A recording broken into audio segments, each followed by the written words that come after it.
Brahmana, Ken Arok lalu mengangkat dirinya menjadi raja dan menyatakan wilayah Tumapel sebagai kerajaan merdeka lepas dari Panjalu. Mengetahui hal itu, Kertajaya lalu menyiapkan pasukan untuk menyerang Tumapel.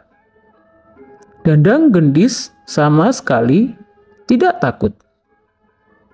Ia mengaku hanya bisa dikalahkan oleh Mahadewa Siwa.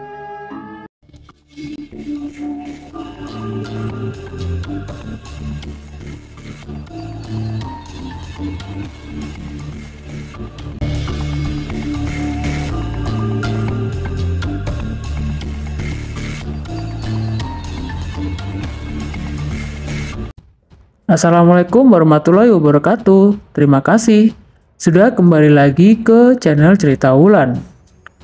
Selamat datang buat kamu yang baru menemukan channel Cerita Wulan. Terima kasih buat yang masih mendukung perkembangan dari channel Cerita Wulan.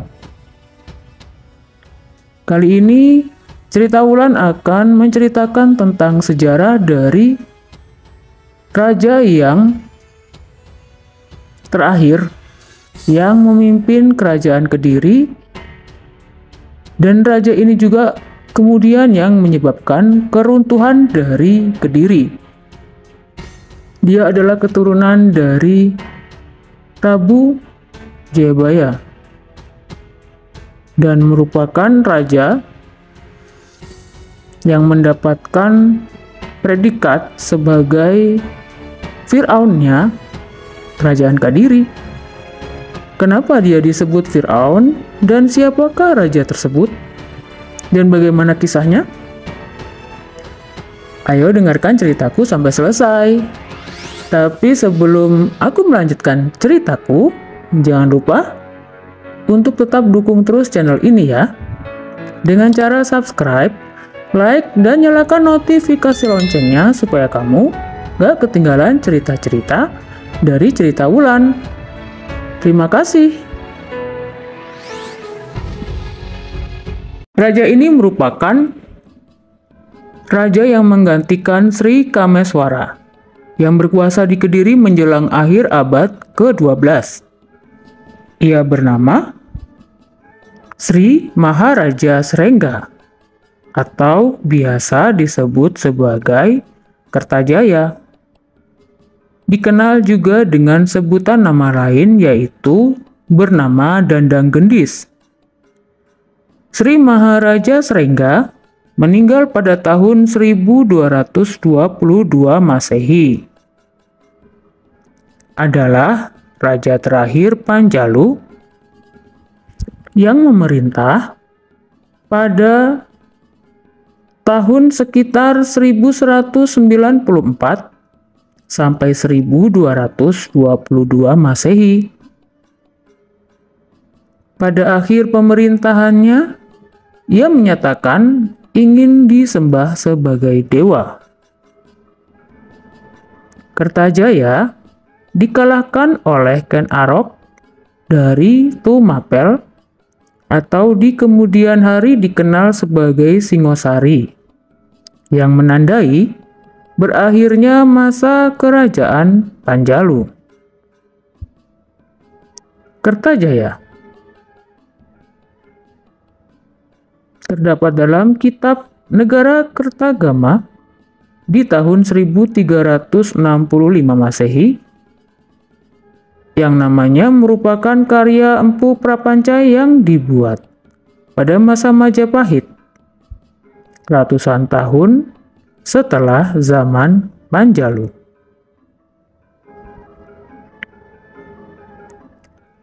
Ia bernama Paduka Sri Maharaja Sri Sarweswara Triwikrama Watara Anindita Srenggalancana Dikjaya Utunggadewa sebagai Raja Panjalu terakhir, berkuasa pada tahun 1194 sampai 1222.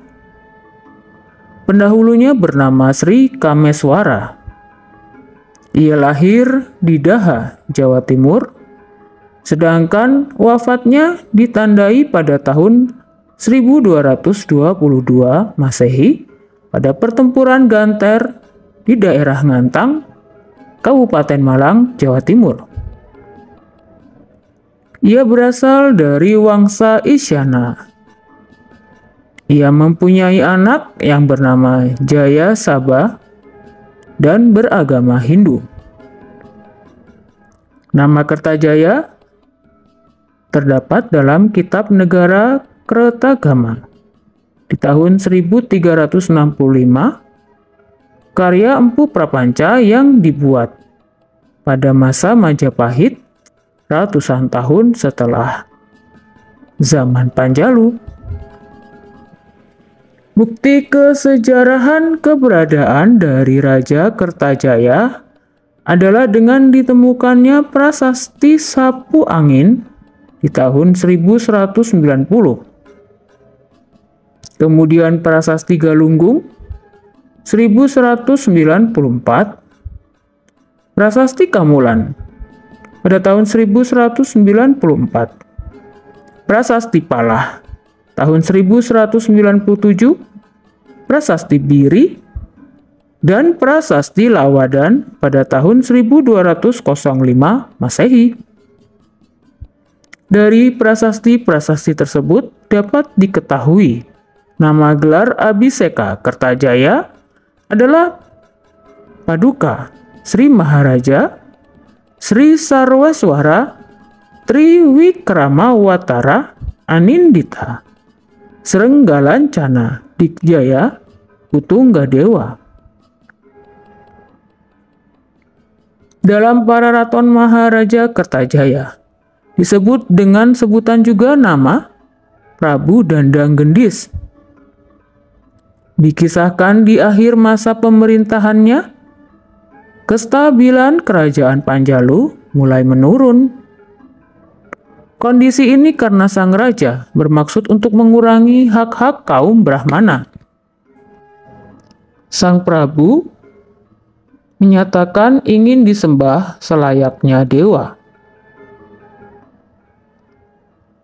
Jelas saja permintaan Prabu Dandang Gendis ini mendapatkan perlawanan tentunya dari para pendeta maupun kaum Brahmana Hindu dan Buddha. Meskipun Prabu Dandang Gendis unjuk kesaktian dengan duduk bersila di atas sebatang tombak tajam yang berdiri. Orang-orang yang tidak mau mengakui kedewaan Kertajaya terpaksa mendapatkan kekerasan fisik dengan kejam hingga akhirnya menghilangkan nyawa mereka. Sementara bagi orang-orang yang mengakui kedewaannya akan dibebaskan dari segala hukuman dan diberikan kedudukan yang terhormat. Kaum Brahmana dan para pandita yang ketakutan, mereka memilih melarikan diri dari ibu kota Daha. Dan oleh karena kelaliman serta perilakunya tersebut, membuat Maharaja Kertajaya terus mendapatkan penolakan dari para kaum Brahmana. Para kaum Brahmana memilih meninggalkan ibu kota kerajaan Panjalu. Mereka menyingkir sambil terus menceritakan kesesatan dan kezaliman dari Maharaja Kertajaya kepada seluruh rakyat kerajaan yang mereka temui.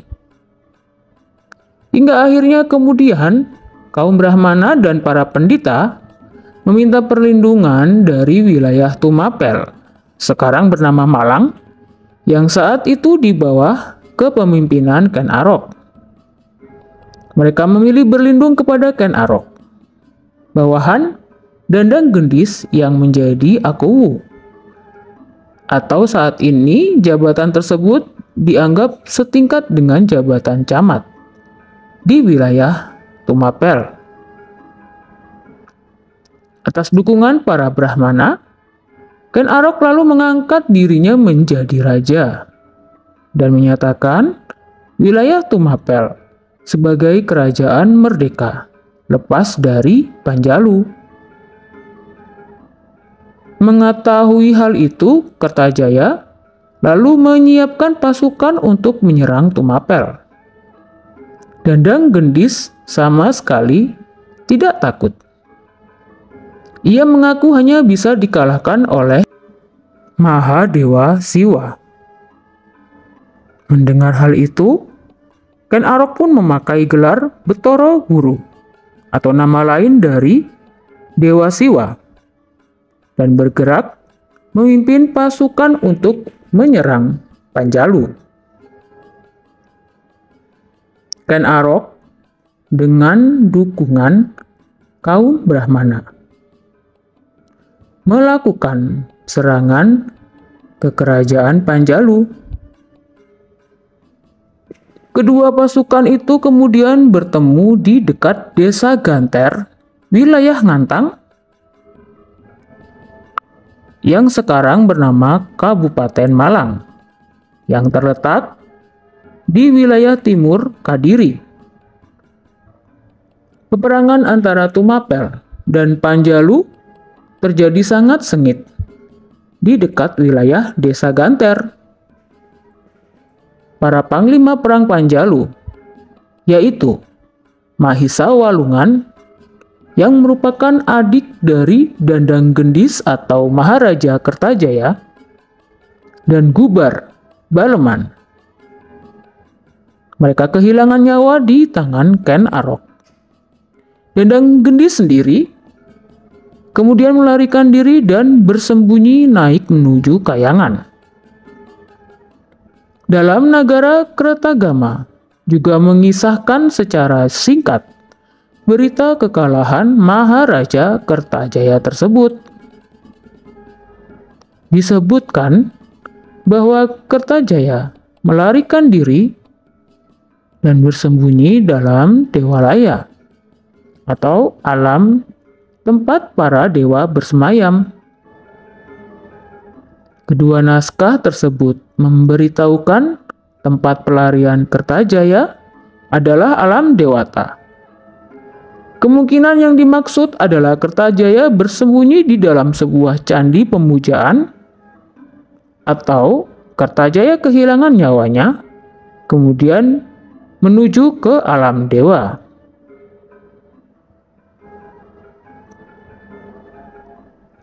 Sejak tahun 1222 Masehi, akhirnya Panjalu menjadi daerah bawahan Tumapel.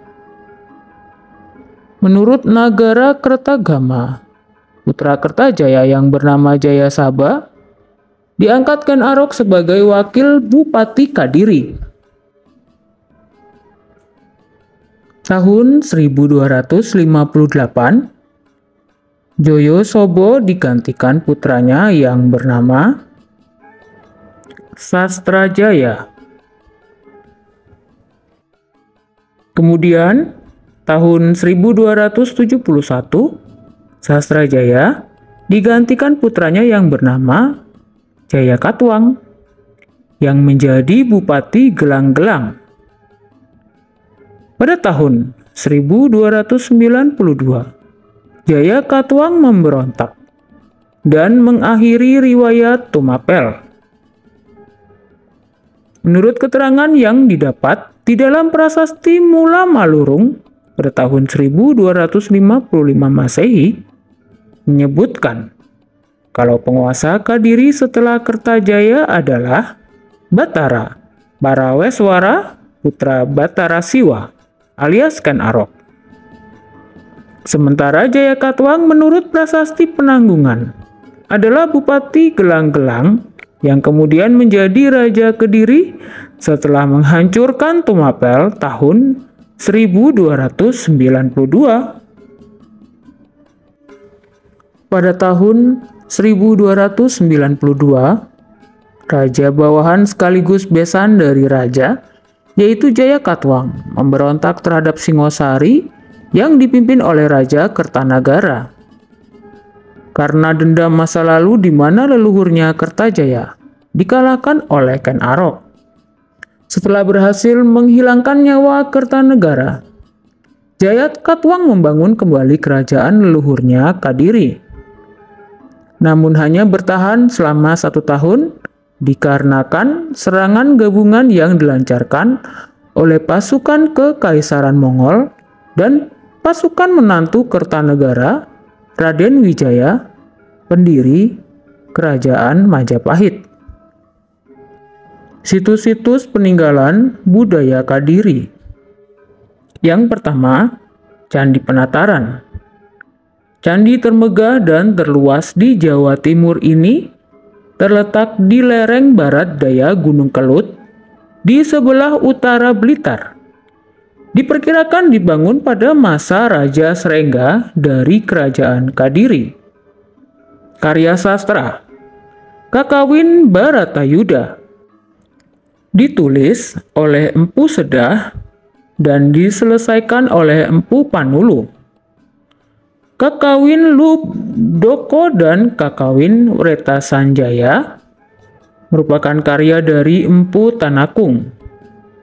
Kakawin Hariwangsa, Kakawin Bomakauya, dan Kakawin Gatot Kacasraya ditulis oleh Empu Panuluh. Kakawin Smaradahana ditulis oleh Empu Darmaja. Kakawin Sumana Santaka ditulis oleh Empu Monaguna. Kakawin Kresnayana ditulis oleh Empu Triguna.